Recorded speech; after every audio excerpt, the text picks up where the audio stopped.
ہم بڑے بڑے لوگوں کے پروٹوکول کی بات کرتے ہیں اور ان سے مرعوب ہوتے ہیں۔ میں آج آپ کو بتاتی ہوں کہ اصل پروٹوکول کیا ہوتا ہے جو اللہ اپنے بندوں کے لیے بھیجتا ہے، جو جمعے کے دن نماز جمعہ کے لیے مسجد میں سب سے پہلے پہنچتے ہیں۔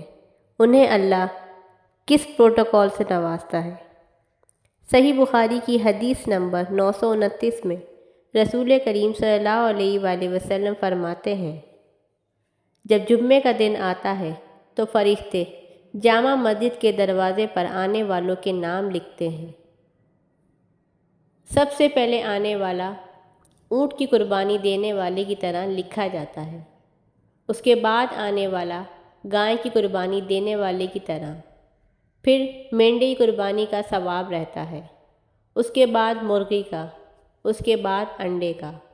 لیکن جب امام خطبہ دینے کے لیے باہر آ جاتا ہے تو یہ فرشتے اپنے دفاتر بند کر دیتے ہیں اور خطبہ سننے میں مشغول ہو جاتے ہیں۔